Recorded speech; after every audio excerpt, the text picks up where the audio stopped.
This is super, super exciting. And maybe for those people out there, you could give a little like synopsis of what Space Pirate Arena is and how it's kind of evolved from Trainer. Right. So Space Pirate Arena comes from its core roots of us wanting to play big Space Pirate Trainer. So like when we had just shipped Space Pirate Trainer on Oculus, this was late 2017. It's Oculus Rift. This is way back. This is old people talk. Like, ugh. Remember when the Oculus Rift and Touch came out? We shipped that, and then in the months afterwards, we took some time off because it was exhausting. That whole 2016-17 year of just finishing Space Pirate Trainer and then shipping it. Wait, Touch was 2016. Yep. Whatever. Anyway, we spent 2 years, and we launched Space Pirate Trainer in 2017, the 1.0. Mm-hmm. And then also launched for Windows Mixed Reality, which is another story. And then spent, let's say, 3 months or so just sort of exploring new ideas. And one of those new ideas that came out of it was multiplayer, or 2 people in one space, as big a space as we could get with Windows Mixed Reality headsets. Just exploring whole scale, we called it back then. Wow, and this was on Windows MR. Yeah.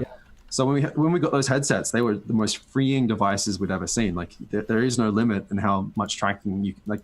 In the Quest, there's a 10 meter by 10 meter limit, which is 32 feet by 32 feet. But on Windows Mixed Reality, it doesn't have that limit. You can keep on going.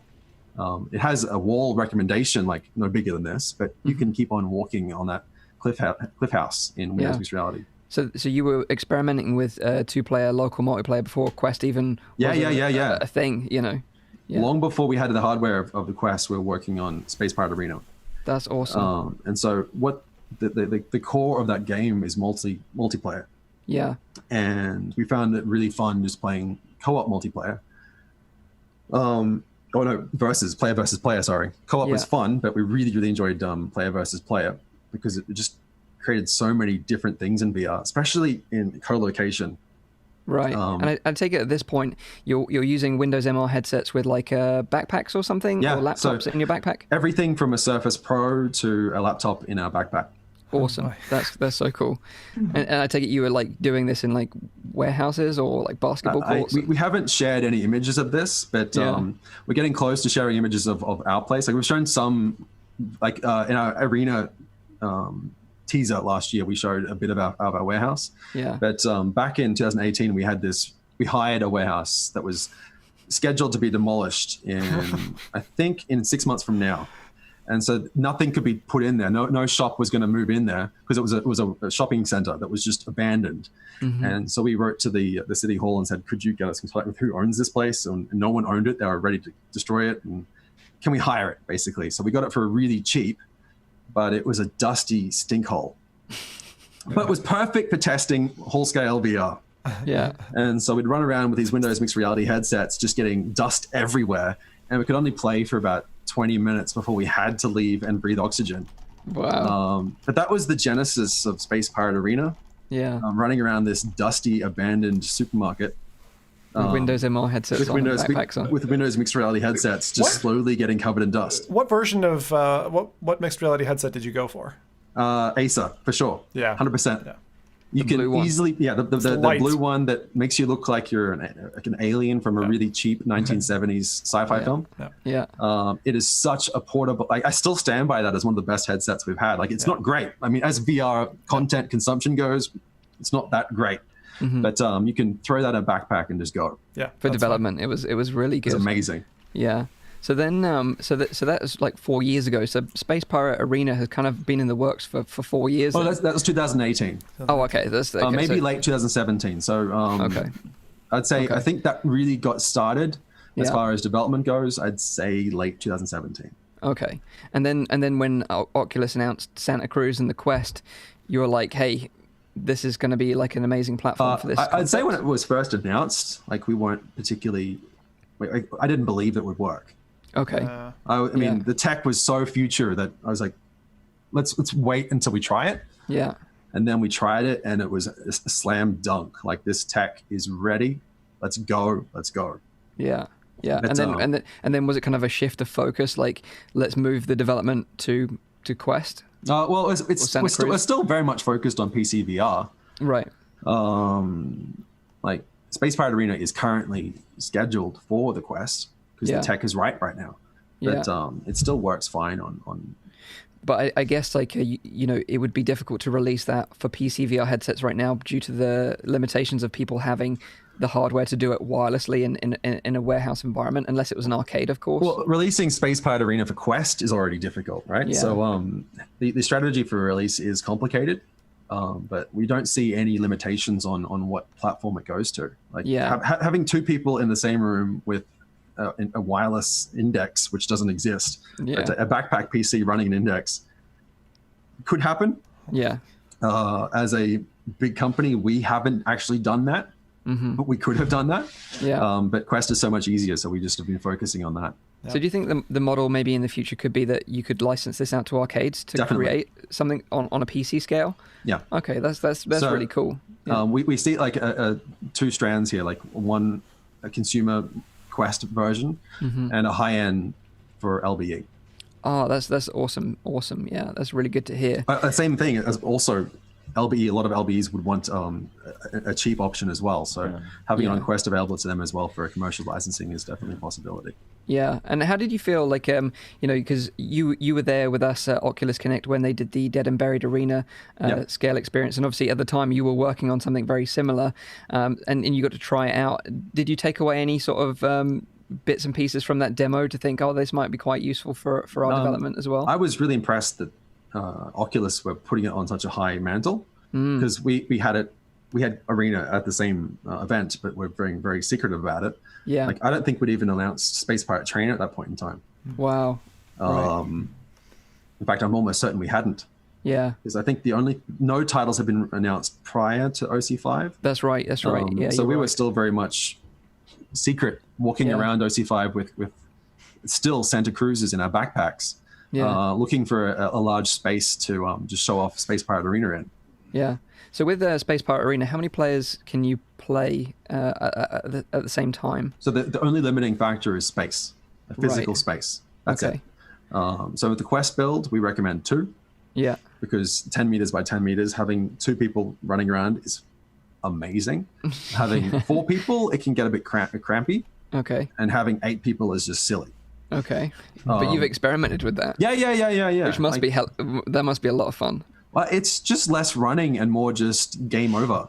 Right, okay. Because it's just so frantic and fast. Well, yeah, because of those 8 people, like most will be just dead within seconds. That just sounds like Call of Duty Free for All in VR. Yeah, it does. Yeah, it's just like boom, boom, boom, boom, and there's the 2, and at the end it's 2 people playing. So there's no computing limit on it? Like, how does the networking then work between the headsets? Well, computing, like the networking between 8 players is not that much work. But like if you wanted to do 100? 100, we haven't done that. Isn't it, like I imagine there's an inherent limit in terms of the is it every headset is networked with every other headset? Is it a mesh? No. Okay. So for Space Pirate Arena to work, there is a server app running somewhere. Yeah, I was gonna say. So whether that be an app running on your phone or on a PC somewhere, it's local. So it's a local game. Yeah. Purely to keep that bandwidth going. Yeah, because otherwise you'd hit that bottleneck way faster. Yeah. That's cool. You could get a good number of people going with a dedicated server like that. Absolutely. And that's one of the reasons why it is a local game. So you don't want to have any latency. You want to have 100% guarantee that when that gun moves, everyone sees it. Yeah. I think that was one.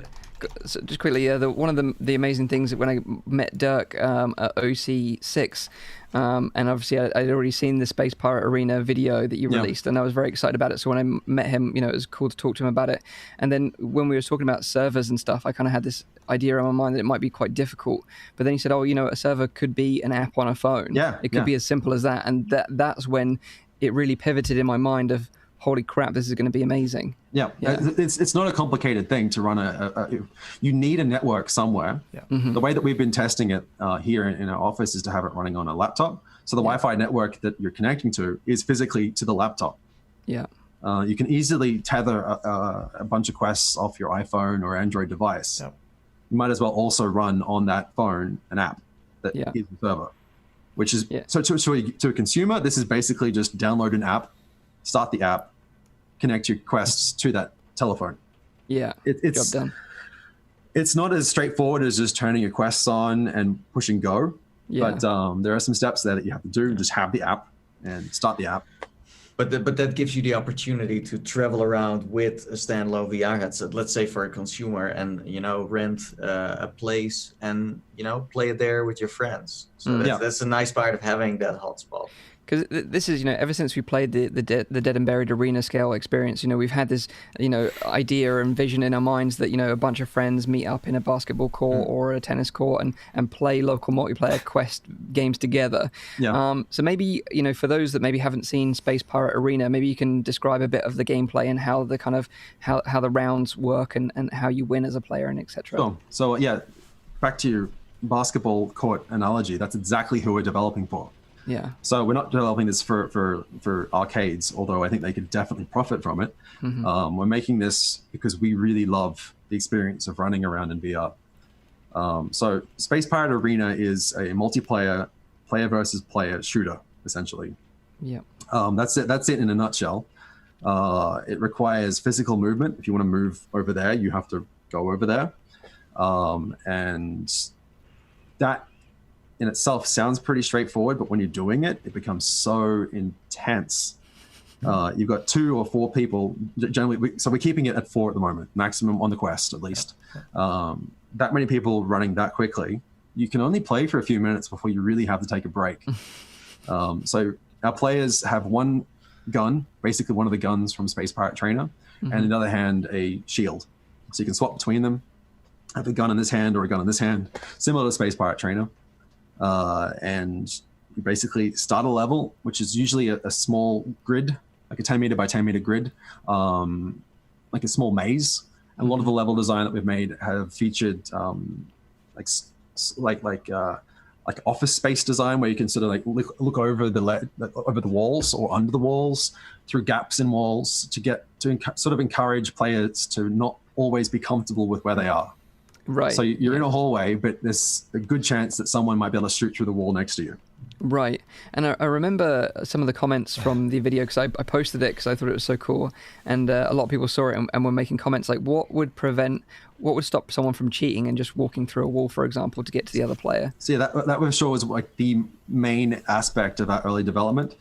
Like, because we're starting off with the core product of Space Pirate Trainer, which is basically a wave-based shooter. There's things in front of you and you shoot at them, but there's no actual geometry of gameplay, of level design. So our first step, especially Dirk's first step, was to work out how to make level design in VR work when your core mechanic is physical movement. So what stops the player from just charging through the wall? Like, in old terms, just clipping through stuff, right? What stops you from doing the IDD, QD and just bulking, going straight through the walls? Exactly. Well, the solution Dirk was really, really, really careful not to talk to me about before he did it. Like, he just said, "No, don't worry about it, Chris. I've worked it out. I'm like, okay. And then like a few days later, he said, "Chris, come over here, try this out." This is a while back. This is about a year ago. He said, "Just try," maybe 2 years ago. This is early. This is with Windows Mixed Reality still, I think. Wow. Okay. Try this out. Walk towards me. And so he was dressed as a prototype space pirate, and there was a wall between us. So I just walked through, and the whole world just disappeared. And all I could see was this arrow saying, "Go back." Yeah. And so I looked around, and there's this green square behind me. And I just walked back to the green square, and the level came back. Yeah. And so the trick that he's implemented is to literally destroy the universe, take you into a void, and make you go back to the spot that you last clipped through the wall. Yeah. Definitely do it. And when you're in that void, everyone else can still see you. Yeah. So you're vulnerable. So you're totally vulnerable to gunfire. So the first time you do it, you go, "Oh, that's really cool," and you never do it again. Yeah. What is also like interesting is next to that, you guys also made this mechanic where if you stick your like hand through the wall, you can't shoot anymore. It just the trigger doesn't do anything. Yeah. So the gun makes this little like wow sort of sound effect. Like if you put your hand through the wall, like an example could be like there's a glass wall. We have a whole bunch of glass walls in some of the levels. You put your hand, because you can see the other person, like you can see them in front of you, but you put your hand through the glass wall, it doesn't work anymore. Yeah. And also, like if you just sort of are like leaning around a wall and you sort of shoot, but you're clipping into it, yeah, can't shoot. That's really smart. So Nathan actually got to try it out this week. I think he's one of the few people outside the studio that has actually played the game, right? So what were your first impressions of Space Pirate Arena, and is it as exhausting as Chris sort of makes it out to be? Yeah, it is. It totally is, but it's super funny. It's such a great experience. What I enjoyed the most is just when I saw like Chris in this arena, and then I was chasing him, and we were just running around through this arena. It's just amazing because the player model you guys built looks very realistic. It moves in a way where you feel this personal connection. So when you then see him running away, it's almost like I see Chris doing it in real life. It's great. It's highly competitive. It's super addicting. Like the moment you jump in, you just wanna win. And the nice part is right now, like the rounds are super short, so it's like it's over before you know it. It's so fast. It's so quick. So let's say if I would be playing this in an arcade, or I would be playing this somewhere at a basketball court or a tennis field, whatever, and I would show this to people who have never tried VR, they would I think they would get hooked pretty fast. Like if Chris would have told me like, Nathan, you can play only 3 rounds and that's it, and I would have been like this boy at Disneyland where it's like the doors are closing. It's like, dang it, I still want to play more. I still want to enjoy more rides. So yeah, it definitely wants you to come back. Even now being home again, I do have the urge to, let's say, in a few months come back and just come and just I'm not here to make a video. I'm not here I just want to play the game. I'm just here to just play. Like, even if there would be something new, I would be fine with that. Even if it would be the same thing they already have right now. It's fun. How does it compare for you, Nathan, to the experience that we had, at OC5, where we were running around with the 3v3? I'm really curious, does it? Because that is what you just described is kind of the same vibe that I get. Because that freedom in location-based experience is really compelling. It just hits you on a human level. Yeah. Although the difference with what I tried at OC5 was that there was we had this arena, right, with 3v3, I think. Yeah. 3v3. Was it? Yeah. And then there was a train track in the middle. You couldn't cross. That's right. So, and they also had physical boxes in the way. Yeah. Yes. And I think having no, let's say, line there and just being able to come really close to the other person is makes the gameplay even more interesting. Yeah. Yes, maybe physical things could be nice to have, but on the other side, it's safer to not have things like that. But yeah, it's awesome to just have. Yeah, I would say just a place that is completely empty instead of having props around you. I think that's the cleaner, the more safe it is for everyone to play. What on that, one of the core design decisions of the game is to encourage absolute freedom from collision, freedom from worry about stuff. So we've been playtesting a lot on tennis courts prior to getting this massive warehouse, which we're pretty excited about, which is that dark void to my right. We're really excited about just running, physically running and losing yourself in VR. And you do lose yourself after you've played this game for 5-10 minutes. You stop thinking about the physical space. You're just there. That's okay. So the number one thing, as a dude, correspondent here from Scotland, right? We have a lot of fields. Fields are not flat. They're they have some terrain, and I'm not talking about putting your leg down a hole, right? I'm just talking about it's not a completely horizontal surface. It's at an angle, or there's a kind of a tilt to the hill. Is there any thought to allow, and maybe I don't know if that's platform locked, but is there any opportunity that in the future we might see terrain mapping that allows us to play on an uneven playing field? Uneven play fields is one of the most complicated things, I imagine, in any form of landscaping. I imagine that we're not far away from it. We're not far away from it. The way that we can do mesh mapping with the Quest is already a revelation. But it's just not ready on that fidelity yet. I would imagine give it a generation or two, and Scotland's hills will be mappable. And there'll be people running around in VR headsets blasting each other. Right now, the place to be is here in the lowlands where everything's flat. Yeah. Belgium is completely flat. Like people celebrate the town where we're based because it has one of the largest hills in Belgium. And amazing. it's not. I don't even acknowledge that as a hill. It's a bump. It's barely an inconvenience. Yeah. But They've never been to San Francisco before. Exactly right. Like, there are some hills there that they don't call hills. They're just like, oh, that's just a street. Well, see, like I just feel like Very your exotic. kind of game, right, would work. I've had experiences, let's say in Ireland, right, where we've got like a whole bunch of like grassy knolls and ditches and runways in the forest or whatever. And I feel like if for that, it's great for one thing is that you get that experience. You're getting shot with paintballs, and it's like it feels very real. On the other side, it's bad for the environment. You got paintballs, going everywhere. You've got expense. Those are a really expensive thing to do for like a birthday party or whatever. But if everyone had a headset and was able to do that mapping, the kind of finesse in Space Pirate Trainer, Space Pirate Arena that we see, like I'd love to see something like that, where literally you can just remap any terrain that you've got and just have a go at the game. But I see Dirk Van Welden just joined the chat, by the way. Hey, Dirk. He is sitting somewhere, I think, in the Ardennes, the hilly part of Belgium. There are actually hills. So now that I have an actual Belgian making me watch my words, there are hills in Belgium. So maybe you could tell us about like how you went around. So do you kill the other player, or does it just like hits on them from your weapon, or how does that work? So there's so each player has 3 like hearts, like in a standard video game cliche. Yeah. And the objective of player 1 is to shoot the 3 hearts of player 2, and vice versa.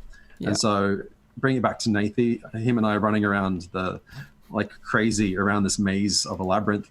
My objective is to find him first and foremost, and then zap him with my blaster. Meanwhile, he's trying to run away from me and do the same thing to me.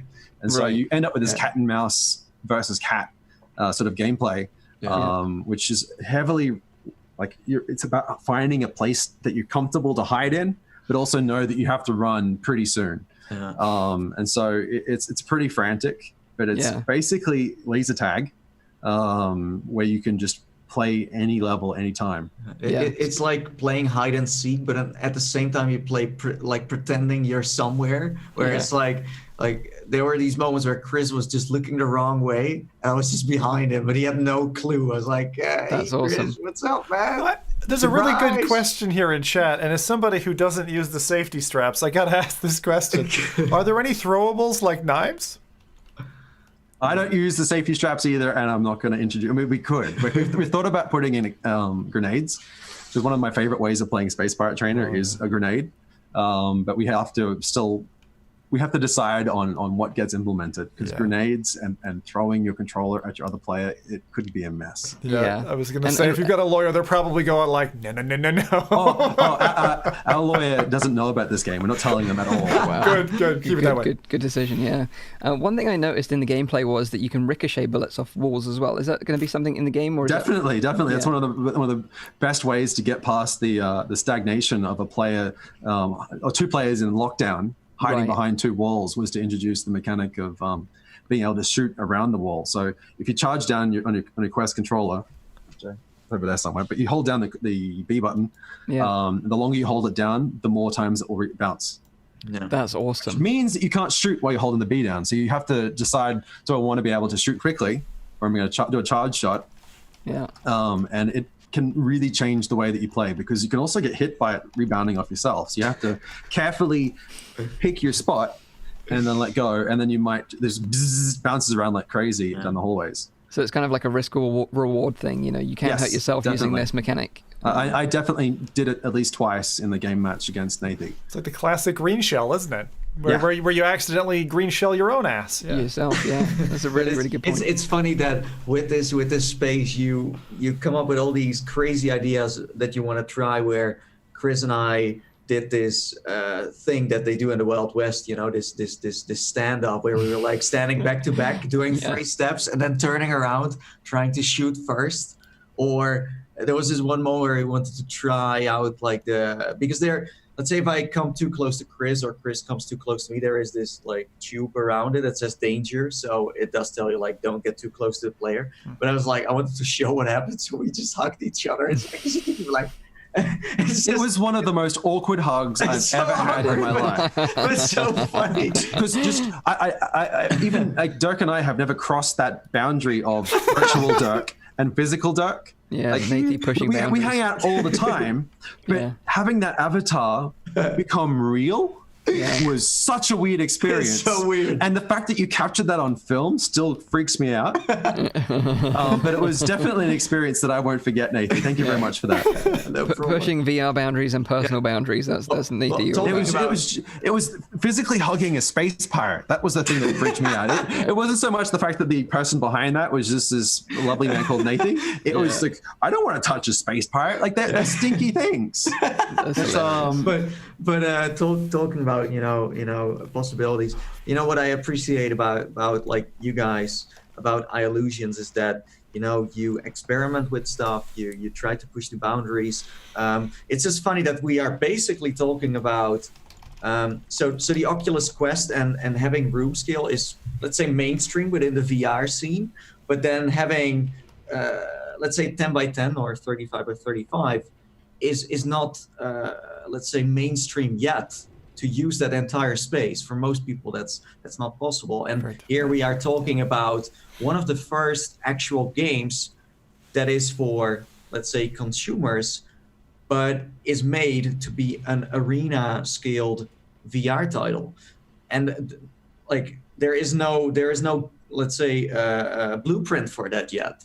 So this is one of the first times we see this in person. We see this happening. There was a related question, actually, Nathan, in chat a bit earlier. They were asking about the grid that you defined, Chris. So how do you map the environment in the Quest? Is that something custom? I assume that's not part of the Quest stack. That's in your game that maps that. So we have maps, like pre-generated maps that are based around the 10 meters by 10 meters space, right?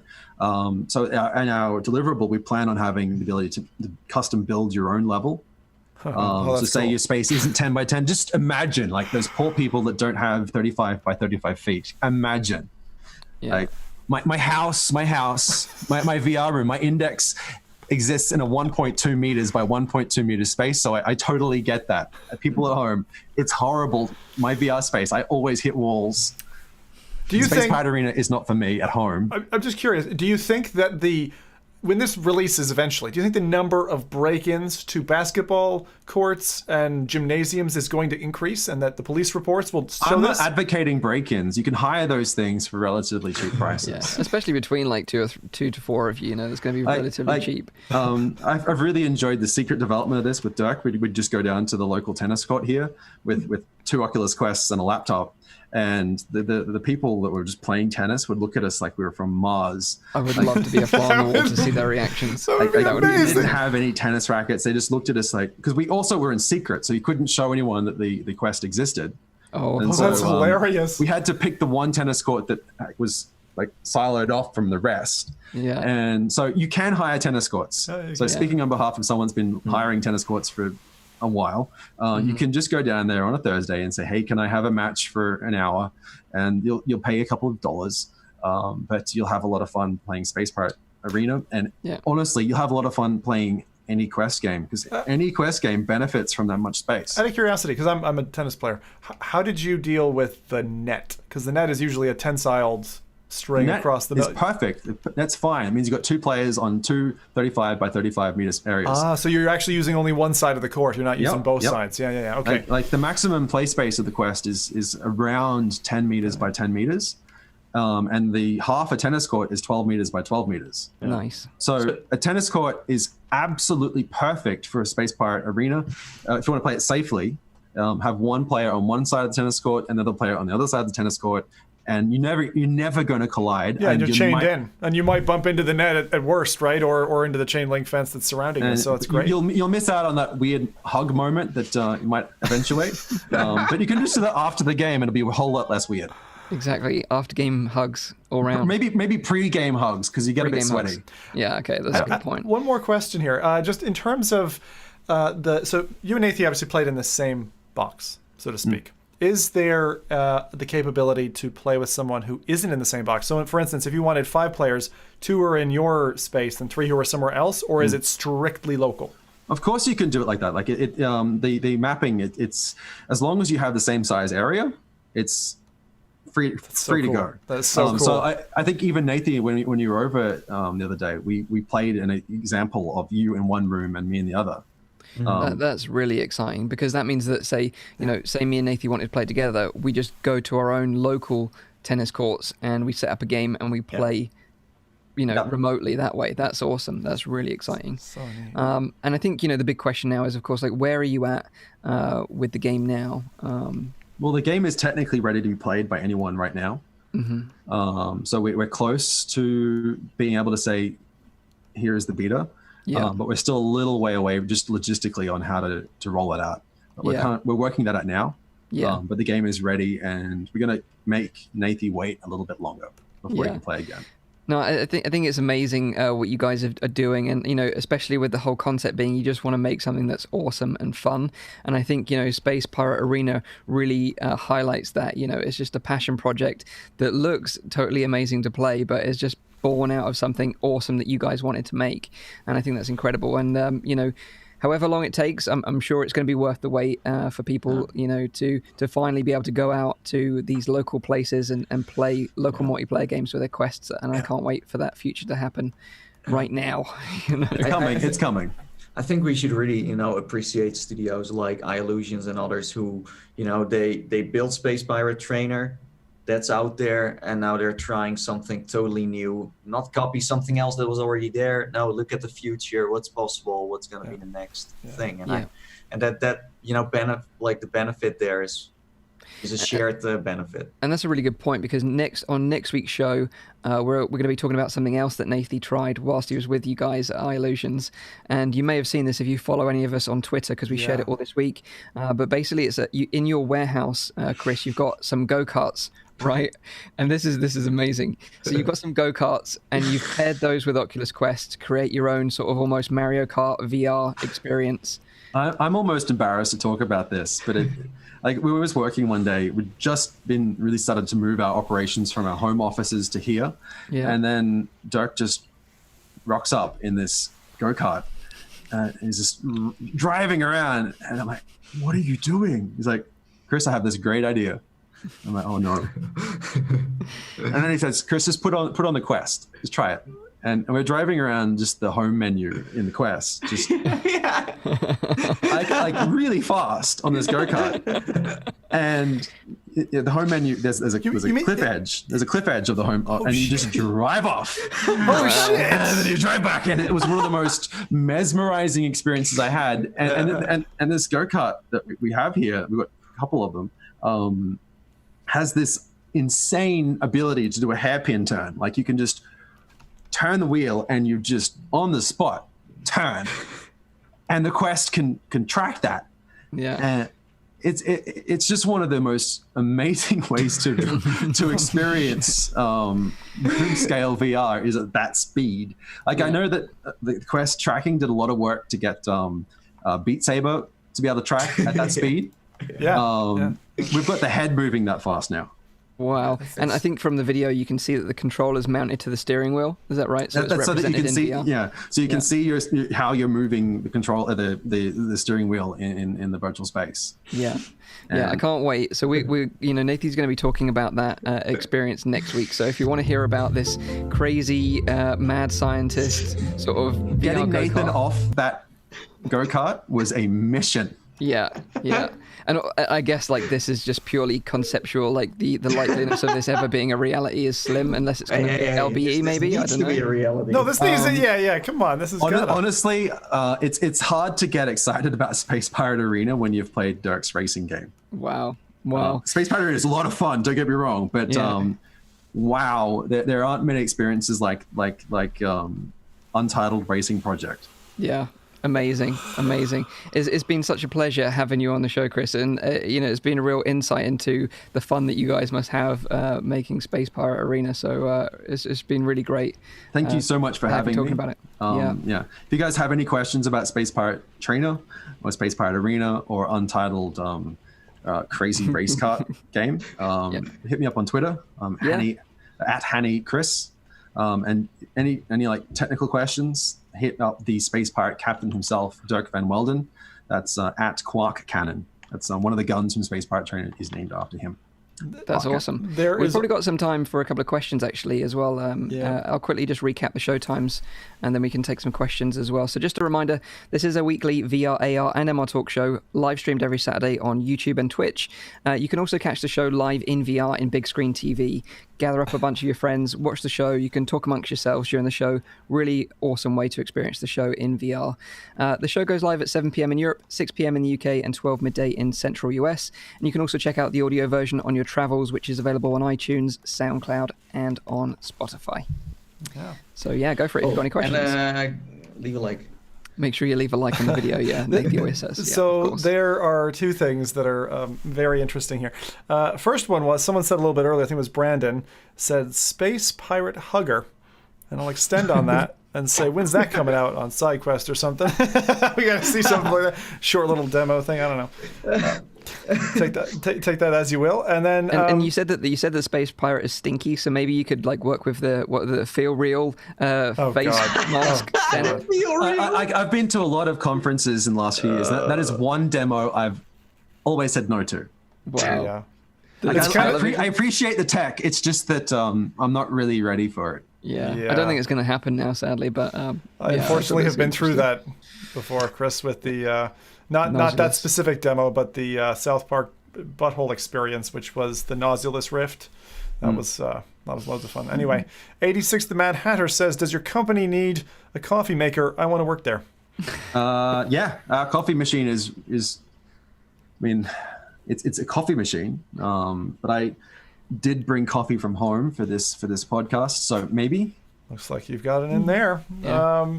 What else have we got here? Should Sony make PS5 PCVR HMD compatible?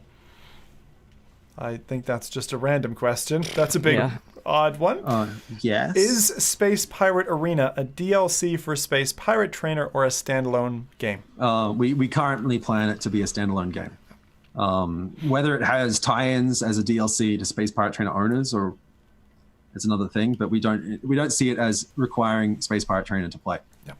Would be nice if we also get like Space Pirate Trainer or Arena environments. Of course, it would be lovely. For Steam or for Oculus. If Oculus Quest would have like custom home environments where if you buy your game. I fully see this as a possibility. Like they've already got custom home for Oculus Home. So I imagine it's possible for Quest too. And also merch. You need to get some merch out there because we'd heavily wear some merch on the show. Right. So we know how to get get in now. We'll find a way. That's it. Me and Nathan will make sure we wear them on the same day. You guys are suckers for sweaters, so we'll go sweaters. There's a question from Paradise DK Armad. Sure. Has anyone crashed the go-kart in VR yet? We've had a couple of incidents not in VR. Most of the incidents we have are generally because it's interesting to watch how a player plays without the headset on and then with the headset on. I remember when watching Nathan and his brother driving around like maniacs, like absolute maniacs. They are maniacs. And then they put the headsets on and they drove like a 120-year-old grandmother. Yeah, super slow. Like bless my grandmother's heart, but she drives much faster than you did when you started in VR. I almost crashed into Dirk the first time I was on it. Like when you were driving around with the headset off. Yeah. So in VR itself, I find that most players respect the Guardian. So as soon as the Guardian comes in, they stop because they see that as the wall. Yeah. Whereas in the physical space, there is no Guardian, there is just a real wall. And so you just respect the real wall. So players are more akin to going closer to objects in the physical space than they are in the That's really space. interesting.